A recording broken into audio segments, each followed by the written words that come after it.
Hello, White Sox fans, and welcome to another edition of the FutureSox podcast, a special edition, if you will. My name is Ian Eskridge. Joining me this afternoon is James Fox. Also joining us in this special edition, we have MLB senior writer Jim Callis. Just go ahead and welcome him in. How you doing, Jim? I'm doing good. How are you guys doing? It's been kind of a rough year, huh? We can like do some positives like on this show at least. We have like a big league show like on our stream that two guys do, and that one's rough. I was gonna say, I guess FutureSox is probably a happier place than Present Sox. Yes, it is. Yeah, it's been really ugly. At least they're setting records, though. I just keep coming back, and I think we talked about this when I was on. I was on preseason or before. Like when I pointed out, I don't like the lottery rules where the White Sox are credited with winning a lottery pick this year, even though they moved from fourth to fifth. That's not really winning, but they can't pick in the top 10. It just makes it harder.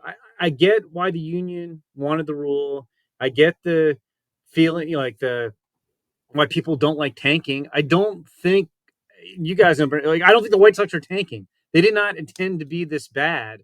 It's just their window closed rather abruptly, and they're trying to rebuild, and it's just going to set the rebuild back. Instead of having as good of odds as anybody is having the number one pick next year, they're going to pick 10th. I think I'm getting off track already. I think they should do two things. One, I don't think it should be 1 year if you're a non-revenue sharing team, and 2 years if you're a revenue sharing team that you get lottery picks, because the A's are in the same boat, and the A's move backward in 2 years. But I think they should maybe make it 2 and 3 instead of 1 and 2. But I think even more so, it should not count as winning a lottery pick if you move backwards. Right. Like, it's not like the White Sox moved from 4 to 1; they moved from 4 to 5, and now it's going to make it harder for bad teams to rebuild. A lot harder. And like if it were the old rules and they had 31 wins, but they were guaranteed the number one pick, as a fan, I wouldn't even care right now. I'd be like, oh, that's fine. You're getting the number one pick. It's fine. But they're not. They're not. So it kills you not just from a talent standpoint, but from you look at what the Guardians did this year, and the Guardians won a lottery pick, and they might win the division in the same year.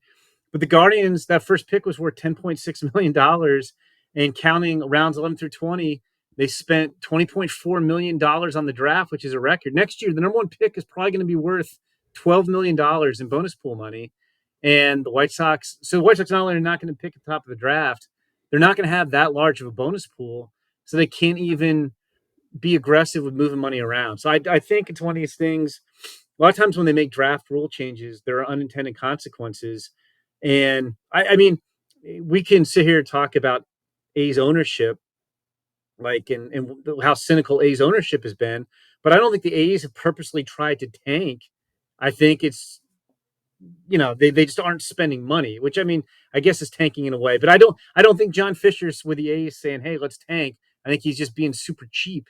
But whatever. But like the A's, likewise, are going to be penalized. They're going to pick 11th this year after theoretically could have had the number one pick. Odds were that they had a shot at the number one pick the last 2 years, and their picks moved backwards both times.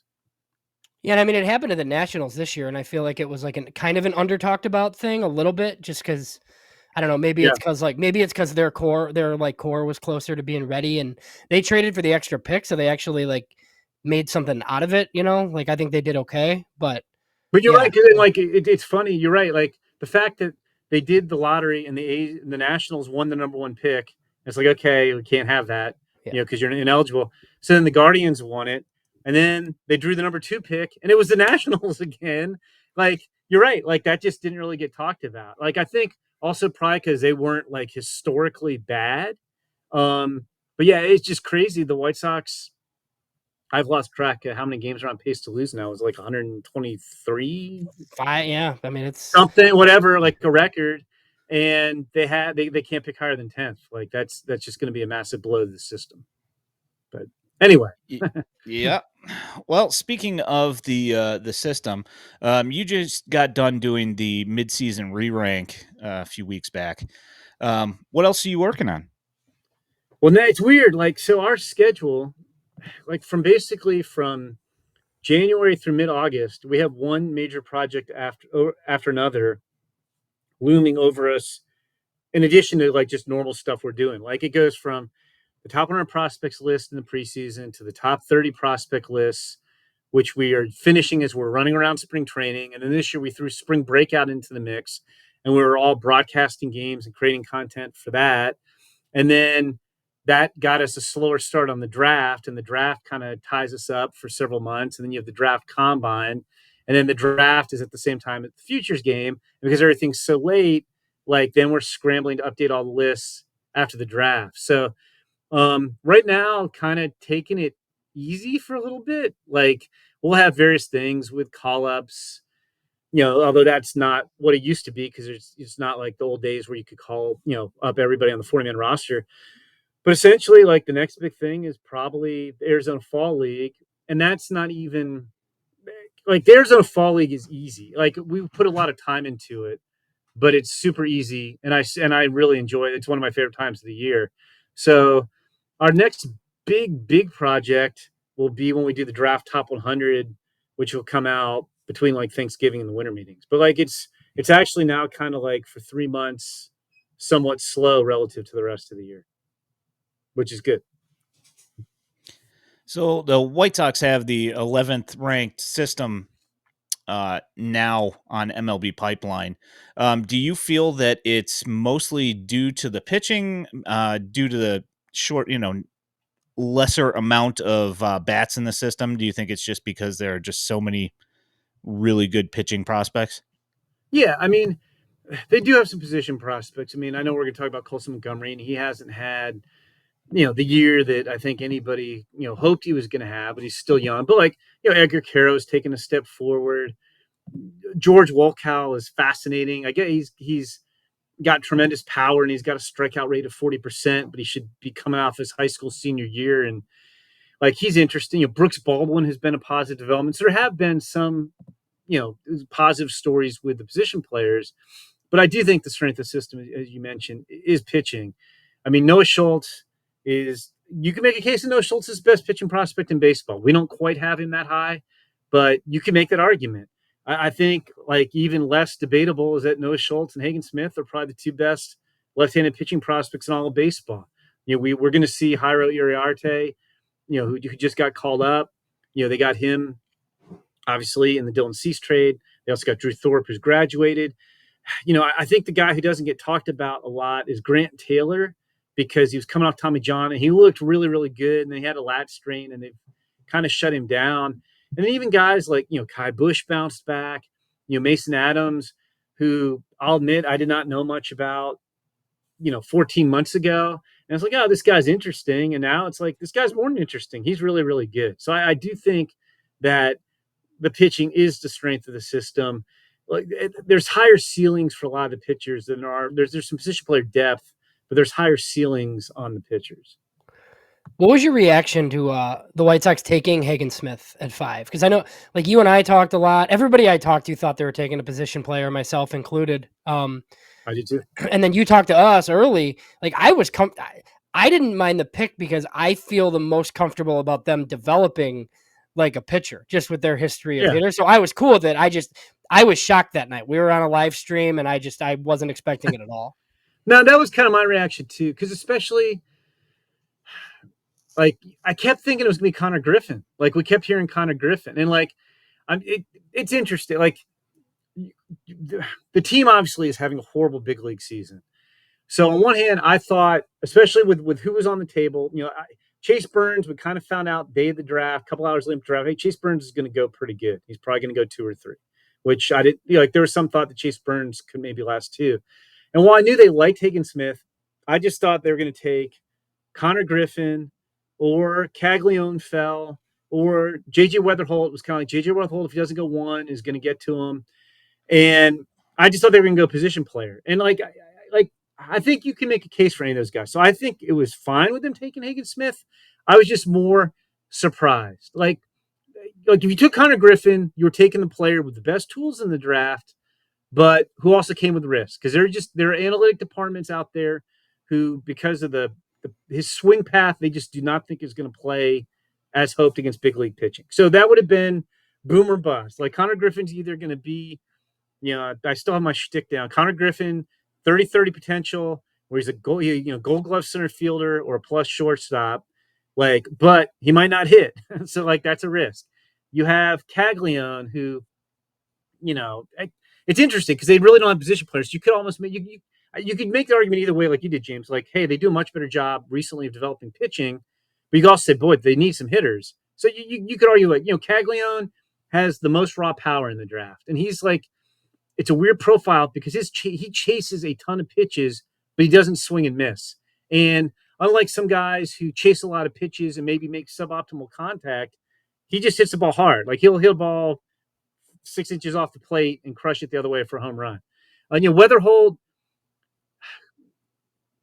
I really thought it was going to be Weatherhold or Connor Griffin. Weatherhold his floor stands out because he's arguably the best hitter in the draft. There's really not that much difference between him and Travis Bazzana.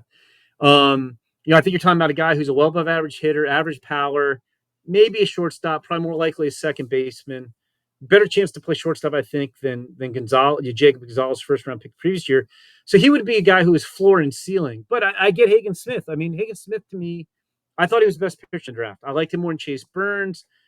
To wipe out slider. He doesn't throw as hard as Chase Burns, but he misses a lot more bats and it gets a lot less damage done against his fastball. It's not the prettiest delivery. It's not an orthodox delivery, and the control comes and goes a little bit, but it's wipeout stuff. And so, it's a long way of saying I agree with you, James. I was shocked that they didn't take a bat because I kept hearing bat, bat, bat. But Hagen Smith was a legitimate pick at 5. Yeah. It wasn't like they reached to hey, we're going to push up a pitcher. It wasn't like they took Durangelo Saintia, who went 15th. Hey, we got let's say Hagen Smith had gone. We have to have a pitcher. They didn't reach for Hagen Smith. I just think all of us who do mock drafts and you guys who are very plugged into what the White Sox are doing, I think we all thought it was a hitter. I obviously am not allowed to gamble on the draft, but figuratively speaking, if I was betting on the draft, I would have said I felt like it was 90-95% the White Sox were taking a bat there. For sure. And we talk to people, Jim, but we don't talk to the general manager. And I think ultimately, I think there are a lot of people there that had a draft mapped out with position players. But I think that if Hagen Smith is their best guy on the board, I don't know. I feel like if you're Chris Getz, it's really easy to just be well, we're taking the best guy, So, and I don't know that Chris, I don't know the details. I don't know that Chris said to Mike Shirley, we're doing this, or, hey, we're staying with the board, or I don't know how that unfolded. I do think, I kind of felt like Mike Shirley, the scouting director, probably had less interference this year than he did. Than ever, probably. So I don't know exactly how that went down, but I think my best source for the draft, he thought they were taking bats too, but he kept saying, we do like Hagen Smith a lot. And my guess is that whenever they lined up the guys, Hagen Smith was above. Again, I get the argument you can make. It's weird. I get where you could argue against Connor Griffin because of the bat. I guess I get where you can argue against Caglione because he chases and he is a first base only. And they took a can't miss first baseman in 2019. Andrew Vaughn hasn't lived up to expectations. And I'm not even criticizing him for the pick because everybody thought Andrew Vaughn was can't miss. And so I get that. I'm still, just based on what I knew at the time, surprised that they took. I honestly thought that it was going to be. I had Griffin's slight edge over Weatherholt. With that pick, and Weatherholt gave you floor and ceiling. But again, Hagen Smith might be the best pitcher in the draft, and you sit there and dream of a future rotation. Okay, is Garrett Crochet going to be there? Are they going to trade him? We don't know. Feels like we think they're probably going to trade him, but you still can look at a future rotation of Noah Schultz and Hagen Smith and Drew Thorpe and feel like it's a pretty good rotation. I mean, the best thing about the team this year, not that there have been that many silver linings, was, they traded Fetty, but I was reading something today that just wins above replacement for Crochet and Fetty are far and away better than any team that's lost 110 games or more in Major League history. They actually had 2 pretty good starting pitchers and still have managed to be this bad. Yeah. So after the draft, like night one especially, Mike Shirley just like kind of talked a lot about like the jockeying for position with the top guys, and it's like something we always talk about with like whatever bonuses and like calling agents to try to push a guy down or whatever. Just like, what did you think overall, like the top of the draft class with like some of the bonuses that went out? Well, what's interesting, like, so Travis Bazzana went first and he got 8.95 million. And, there's some thought that maybe he could have gotten more if he went later and he wanted to be number one, Australia, and it's a big day for Australia baseball. Chase Burns got 9.25 million at 2. That was a little more than I thought he was going to get. But I think what worked for him is the same agency, Vayner Baseball, had Chase Burns and Charlie Condon. And I think if Chase Burns didn't go 2, then Charlie Condon was going 2 and Chase Burns was going 3. So you couldn't really, like, even if Chase Burns was going 2, you couldn't get a big discount with him. Like, I initially thought, and I was wrong, that Chase Burns might, and I thought Hagen Smith, one of those guys might go 7 or 8, could fall as far as that if all the position guys went. And it just didn't work out that way. I did think, the one thing I got right, I did think Charlie Condon was going to get 9.25 million. I thought he was going to get, he tied for the highest bonus in the draft, but I thought he was going to beat Paul Skeens. I thought he was going to get the highest bonus in the draft. And then, what I was going to say, the interesting thing about the draft was, and I do think it's true, teams always say they got the guy they wanted. I do think the first 4 teams got the guy who was on the top of their board. And that's why the bonuses were maybe higher than we thought. Like, I do think the Guardians had Bazan on the top of their board. I do think the Reds had Burns ahead of Condon because it cost the same. If they liked Condon more than Burns, they would have taken Condon.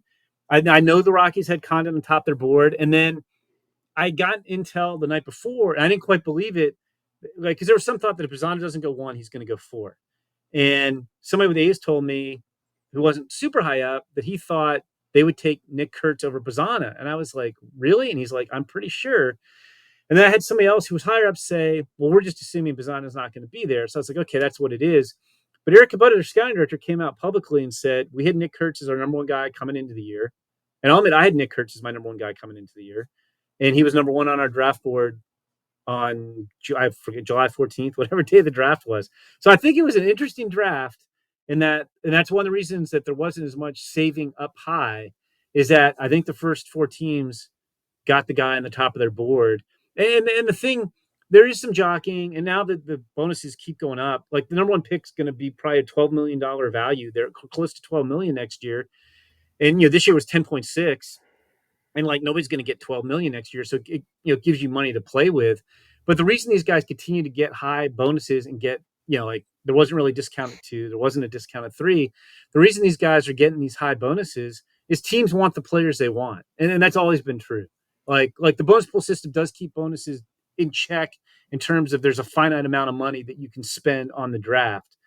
But like going back to, I remember we had before 2007 is when they first instituted the signing deadline. And I remember I wrote a story for Baseball America saying this is not, and then they changed the compensation. So you got better compensation if you didn't sign a pick. Because it used to be, if you didn't sign like the number 5 pick, you would get a pick after the first round, after the supplemental first round. You didn't get the number 6 pick the next year. They changed it.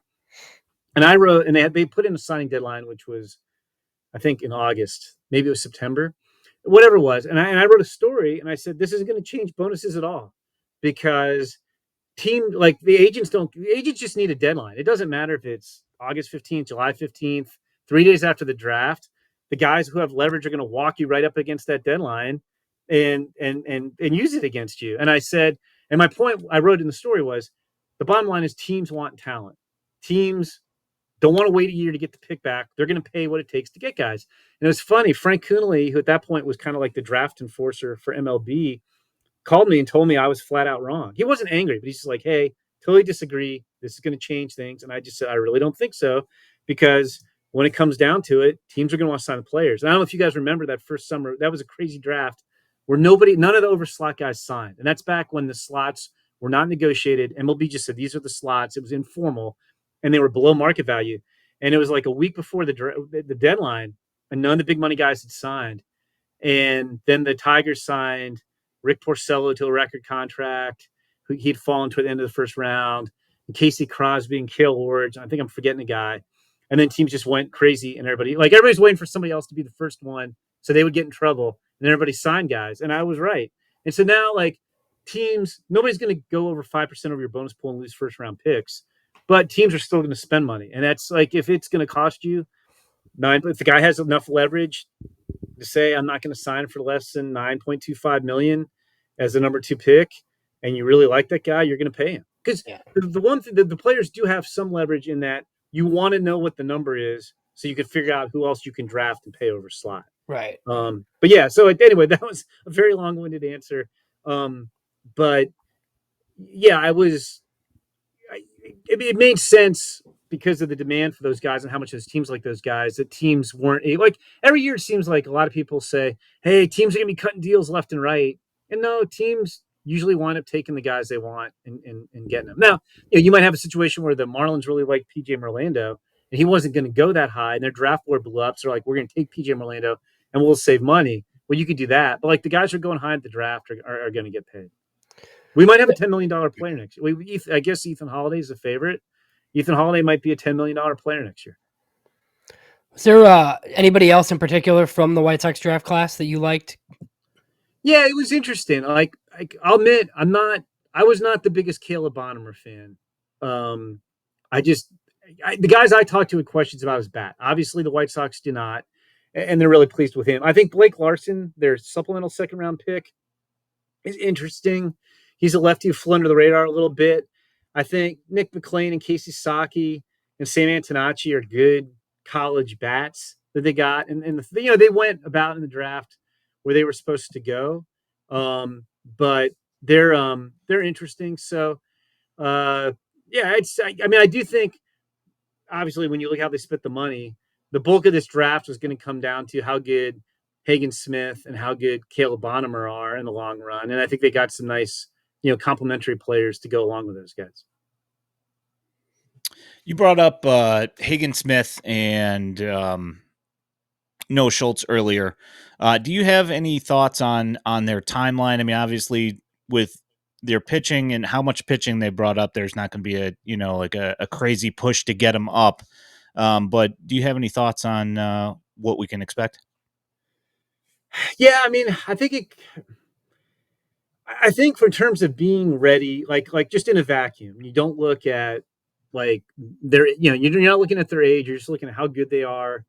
And you're not looking at like how bad the team might be. I think they're both conceivably going to be ready next year, by the end of the season. Now you get into, is it worth and I can never keep it so Noah Schultz was a 22 draft. Yeah. So he doesn't have to go on the 40-man until after next season, right? Right. And Hagen Smith obviously doesn't for a couple more years. I think they're both going to be ready by the end of next season.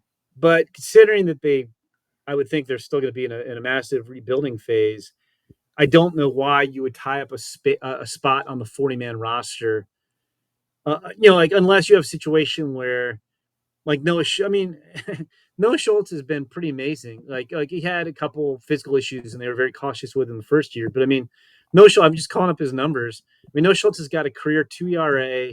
Minor league hitters hit 179 against him. He's got 142 to 29 strikeout to walk ratio in 108 innings as a high school pitcher.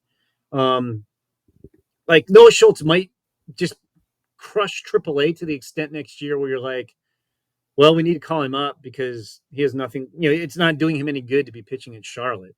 But yeah, I think the White Sox will be tempted to call those guys up maybe by the end of next year. And it may be more prudent just to make them wait until 2026. But I do think Noah Schultz especially might just force the issue by if he continues to pitch like this in AAA next year, I think he's going to get. I saw recently 95 innings this year. So let's say he pitches 125 innings next year. If he just blows away AAA through the first couple months of the season, maybe you call him up and you just shut him down early so he doesn't pitch too many innings. But he fascinates me because you just don't see high school pitchers usually, especially guys that big. And he pitched 4 innings as a senior, as a high school senior because of mono. You just don't usually see guys do what he's done, and he's just made it look ridiculously easy. Yeah, For sure. Do you think that that Sox fans should be worried about the results that Colson Montgomery is putting up right now?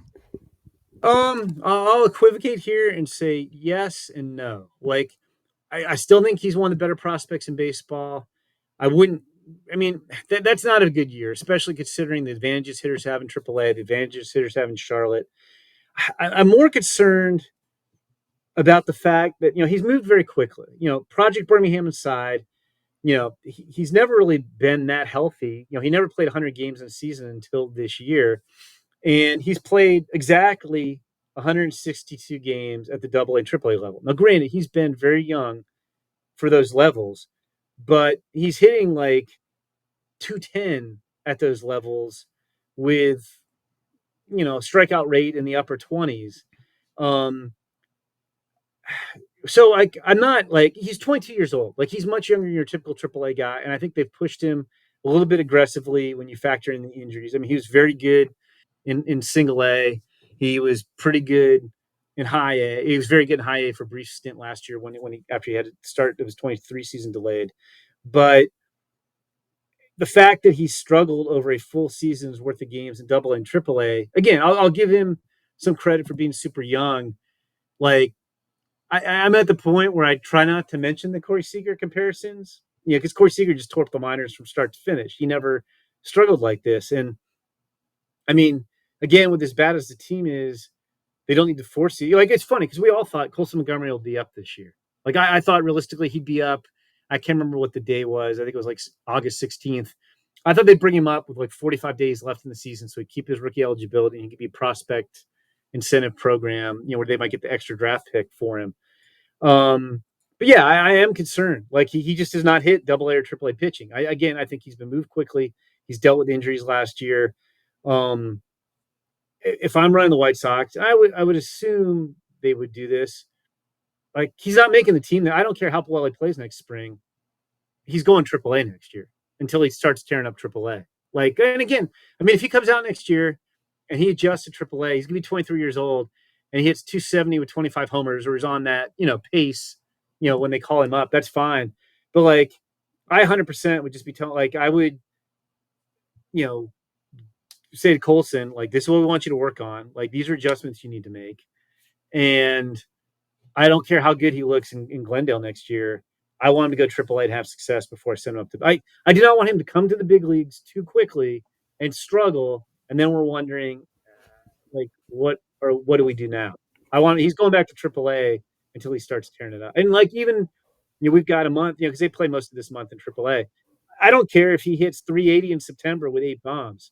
He's going back to AAA next year. And like that also, I'll be cynical, has the added benefit. If I keep him down in AAA for at least 6 weeks, I'm pushing back his free agency a year. And if I keep him down long enough, he's not going to super 2 me, with arbitration. But I am concerned, but I'd say concerned. I'm not horribly worried, and I'm not like, oh man, but it's not a good year. And like the deck is so stacked against pitchers in AAA, where you have pitchers adjusting to the Major League Ball for the first time, which is difficult. The Major League Ball is much less spinnable. Like, you can't manipulate the Major League Ball like you can manipulate the ball that you use in AA and lower. Like, spin rates are lower. Shape of pitches is different. Induced vertical, all that stuff. That's a big change. The automated strike zone is a big change for pitchers, and Charlotte's a bandbox. So if anything, you should just be crushing it at Charlotte. So, I mean, how worried are you guys about Colson Montgomery? Well, I mean, to me, like, a lot of it hinges on whether he can play shortstop or not. Like, maybe he's not like the superstar that people were thinking, but I mean, if he's a 250 hitter that has 20 plus homers and he's playing shortstop, I mean, it's still, kind of a valuable big leaguer, So it just, I think a lot of it depends on that. If he has to move to third, like, I think that kind of changes the profile quite a bit. Yeah, I felt like the ceiling, if you'd asked me a year ago, I would have said the ceiling is superstar. And now I kind of feel like the ceiling is all-star. Yeah. Like, I think he's still be a good player, but like, I need to see him get going in AAA. Yeah. So, one guy that's kind of bounced back and forth, over promoted with the Angels a little bit. Now with the White Sox having a good year, Edgar Quero, just how do you project him? And then I guess just like, what do you contribute to like the improvement that he's made this year? I think the White Sox, like you hit the nail on the head, James. I think the White Sox let him catch his breath. Honestly, like I don't understand why the Angels have to rush every project they have. I mean, this guy was MVP of the Cal League in 2022 as a legit 19-year-old. He turned 19 in April, was 19 all season, and like really promising offensive catcher. So I'm the Angels. What am I going to do? Let's skip him a level to Double-A at age 20, and he struggled, and he played a little bit better with Birmingham. And then I think like kind of like what we were just talking about with Colson Montgomery. I think the White Sox did a smart thing. Instead of saying, well, he spent the whole year in Double-A, let's send him to Triple-A.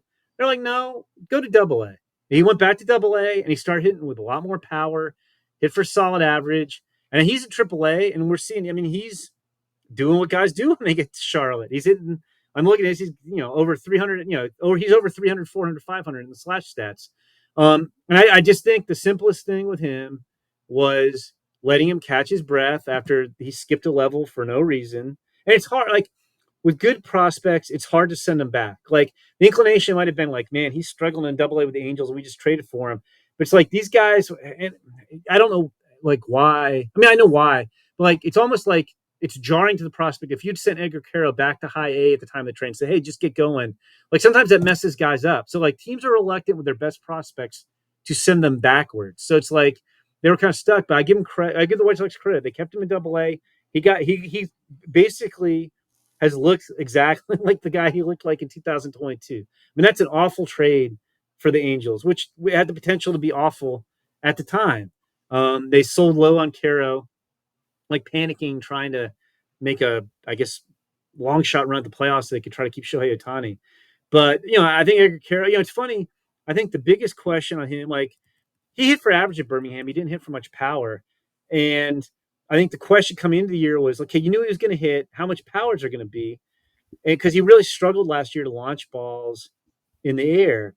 And he's doing a better job of it. So now I think you're looking at a guy you feel is going to hit for average. He could have 20 homer power.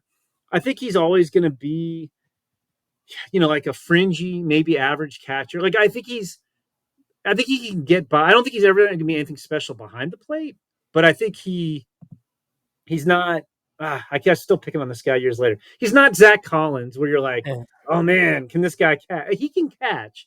He's just going to probably be like a 45 or 50 catcher with a 50-ish arm, but he's going to be a really good offensive player. And so I think that's one of the best moves they've made in the last couple of years. It was stealing Quero from the Angels. And, like you asked, I really think it was just letting him catch his breath, and hopefully we'll see the same thing with Colson Montgomery next year. Yeah, I mean, even like Kai Busch is like maybe a number 5 starter. Like that trade was ridiculous. Like it just like doesn't make any sense. But it was weird. It was like both those guys were struggling in Double-A. I think Kai Busch had a lat strain. He wasn't pitching well, and his stuff had really backed up. And that's just one where I think you caught a team that was desperate. Like, hey, we're going to make this. We're going to try to like make the only way we keep Shohei is if we make the playoffs. And in retrospect, I don't think they would have kept Shohei even if they won the World Series. No. I think Shohei always wanted to be a Dodger. The only reason he wasn't a Dodger was they didn't have the DH in the National League when he came over. I think if they had the DH, I've had a bunch of people tell me that if they had the universal DH, I think he would have been Dodger from day one. But anyway, I just think the Angels like, oh, let's go get Giolito and Lopez, and we'll make the playoffs, and Shohei will want to stay because we'll see our commitment to winning. And like, these two guys are struggling, we'll just give them up. Like, it was a bad process on the Angels' part. So one of the guys you mentioned earlier, Grant Taylor, I think he's probably the highest upside starting pitcher in the system outside of the two lefties at the top, obviously. Our interpretation is that he's going to pitch in the Arizona Fall League. That would be awesome. I would love that. It makes sense. He's throwing currently in like that bridge league. So it's obviously not announced yet. We're under the impression that that's the plan. How much could something like what could something like that do for, I guess, like just his prospect, like pedigree? You mentioned him, obviously, right? He's probably ranked similarly everywhere, but I mean, it seems like a guy that could really take off with more eyes on him. Yeah, it's funny because he was at LSU. I mean, it's amazing. LSU won the national championship. and Grant Taylor had Tommy John surgery before his season started and never threw a pitch for him. And they also, it's amazing. I remember talking to Jay Johnson about this. One of the guys they lost in their recruiting class was Jacob Mizorowski, who has about as nasty stuff as anybody in the minor leagues. So their rotation could have been Paul Skeens on Friday, Jacob Mizorowski on Saturday, Grant Taylor on Sunday. Like that staff never would have given up a run. And even though they didn't get two of those guys, they still won the national title. Now you will have people claim, and it's totally overblown, that Grant Taylor looked better than Paul Skeens in fall practice. That is 100% false. Paul Skeens looked so good. The guys were telling me he was the best pitching prospect they'd ever seen. They're like, it's fall practice. I'm not going to go crazy, but he's ridiculous. Like Paul Skeens is crazy. Now, Grant Taylor looked really, really good. Grant Taylor had pitched very well in the Cape, and he looked good in the fall. But you will see people have written that he looked even better than Paul Skeens. Don't buy that. You're talking about a guy who can run his fastball up to 99 miles an hour. It's a lot of 93, 97 with some late hop when it's on. He added a cutter in that fall, in the fall of 22, in the low 90s. He has field to spin both a curveball and a slider that both have power to him. He doesn't really throw a changeup. I don't know how many he's thrown this year, but he threw 4 changeups in 52 innings in 2022 when he's pitching mostly relief. But it just comes down to this, and the stuff looked really good when he came back this year. He had I think it was a lat strain. I think he came back in May.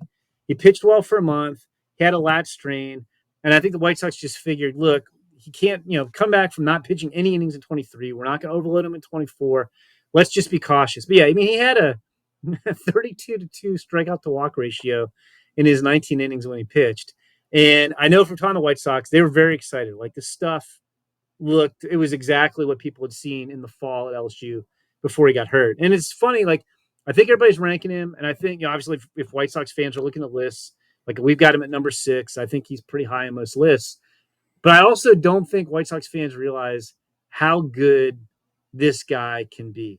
He might be, I wouldn't even say behind Schultz and Hagen Smith. I mean, they're left-handed, but his stuff could be right there with him. He's not a 6'9" lefty with a low slot, which makes Noah Schultz even tougher, and all that. But if he's healthy, I guess if we're projecting out the rotation, he'd be the number 3 starter on stuff. But it's frontline starter stuff. That could wind up being a really, really good pick. I mean, I guess, it never works out you think it's going to work out. But let's assume they trade Crochet this offseason.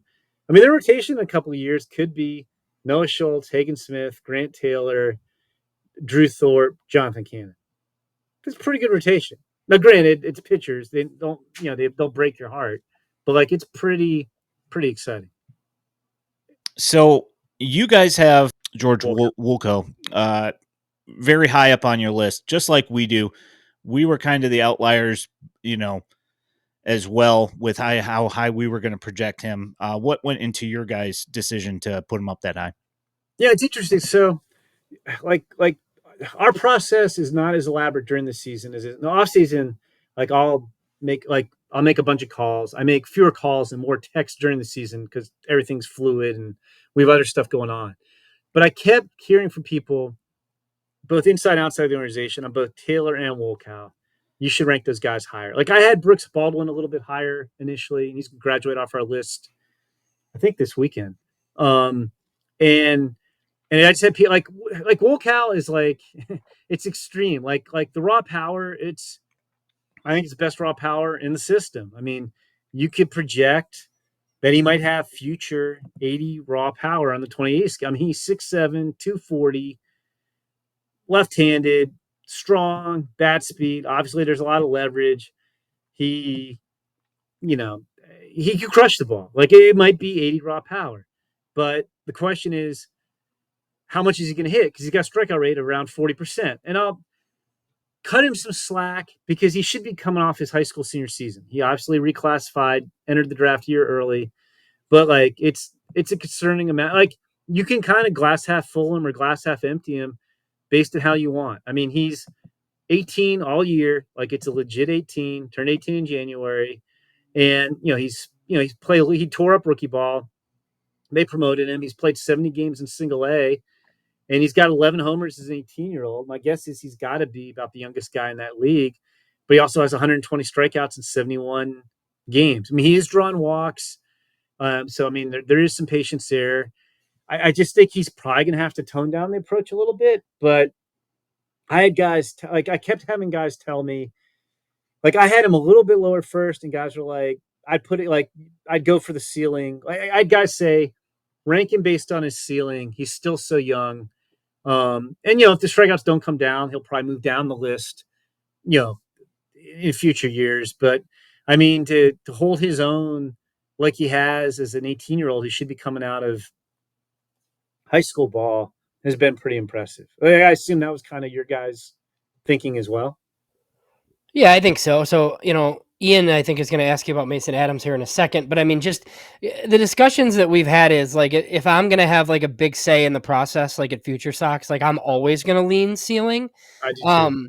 And I just kind of like, after looking at the list, it's like, are we really going to rank like Jacob Gonzalez or Brian Ramos like ahead of this kid that's like, and like, the 40% strikeout rate isn't lost on me. Like, I know. Yeah, like when people are kind of like, oh, like they just throw his stats at me.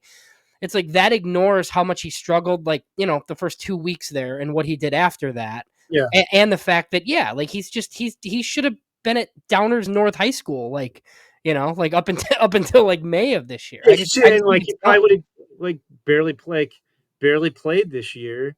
Just because that's just what happened. Like I don't think Caleb Bonnemer is going to get in the game, right? I don't think they're going to throw him into single A. And like now that the Arizona Complex League season ends early, like he's probably playing in the Bridge League. We're going to have this Bridge League. Why don't we have stats on the Bridge League so we can see how guys are doing? But that's another question. But yeah, no, I agree. And like the thing is, like part of it too is when you like, I lean towards ceiling, like even factoring in floor.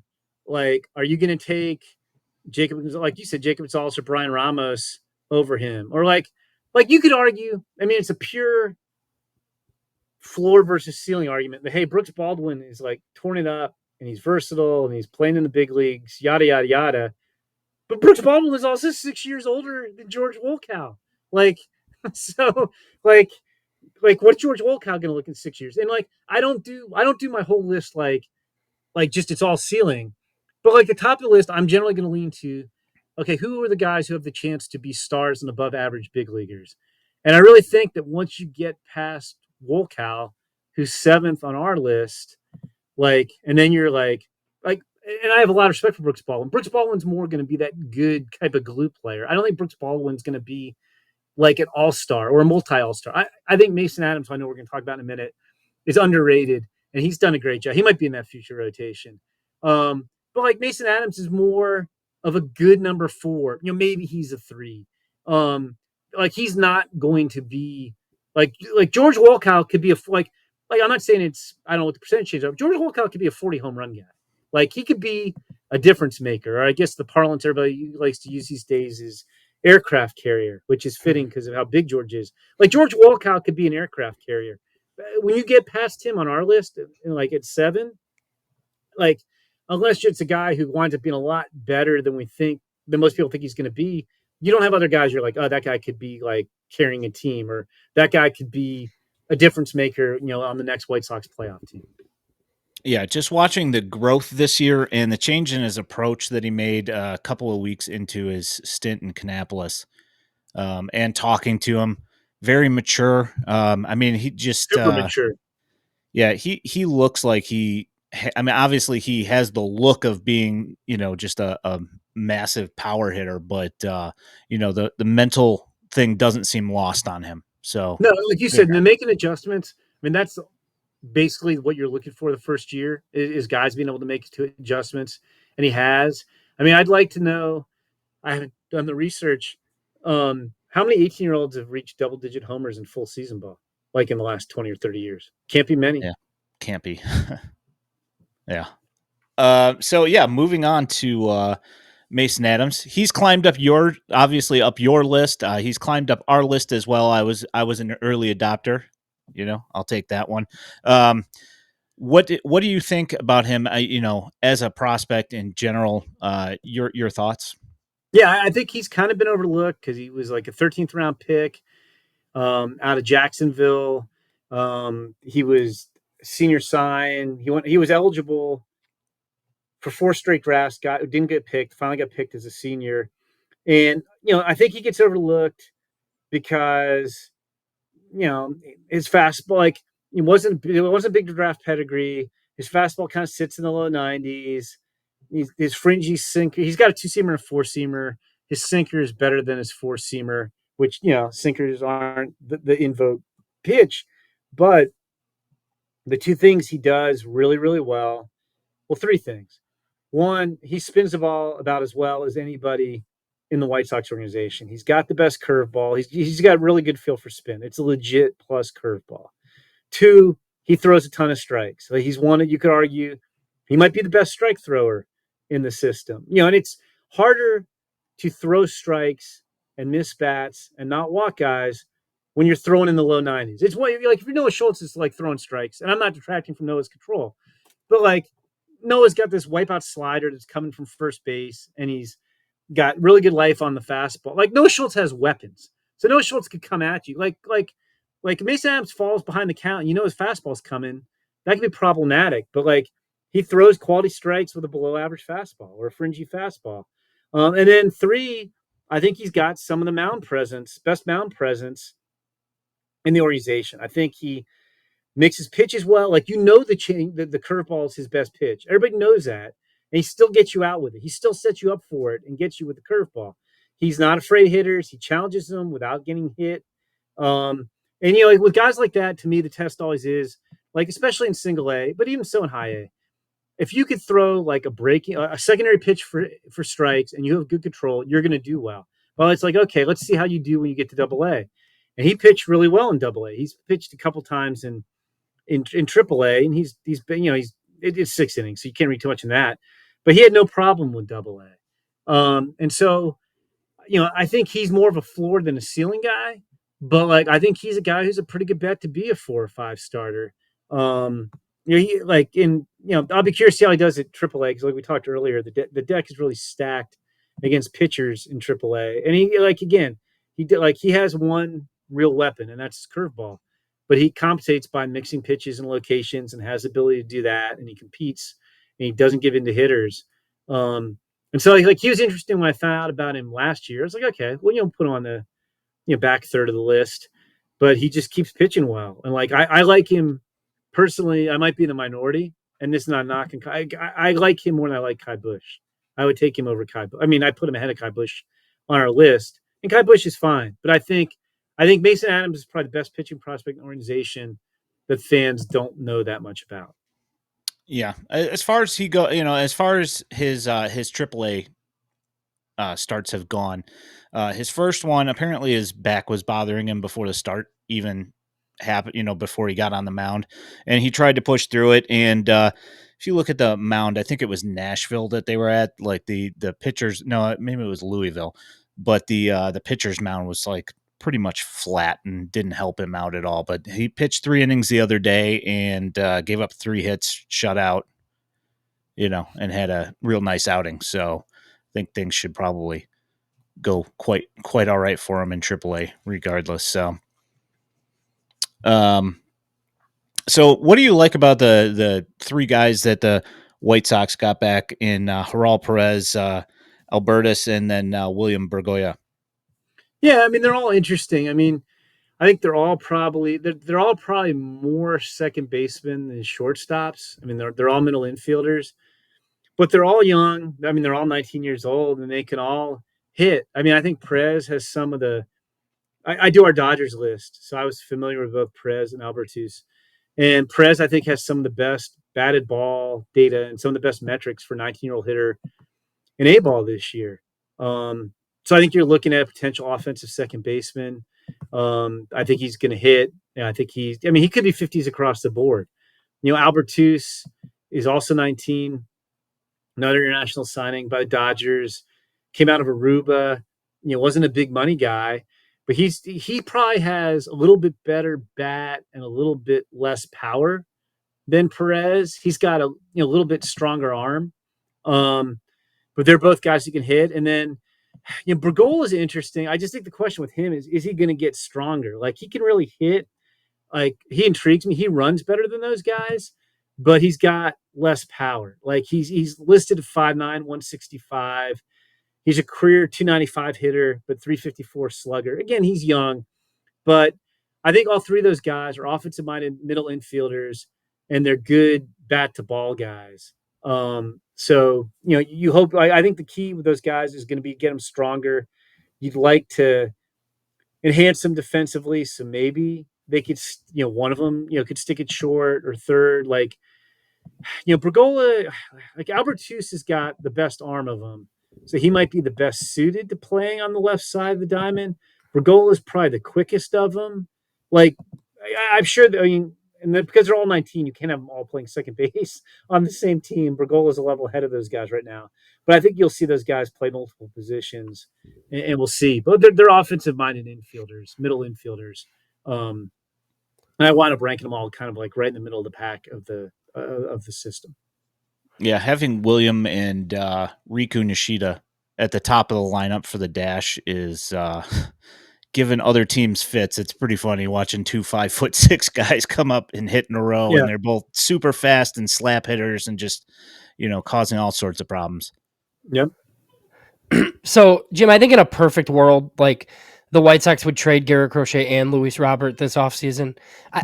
I don't know that they're going to be able to trade Robert because I just don't know that they're going to get what they need. I guess just my question for you, like if you were doing, like what would you need to like move those two guys? And obviously the control's different on both of them. Yeah, I mean, with Robert, I do think there's a lot of intrigue with Robert, but just he's been hurt and it hasn't been a good year. And you run the risk. I would not sell low on him. Like for me, I would want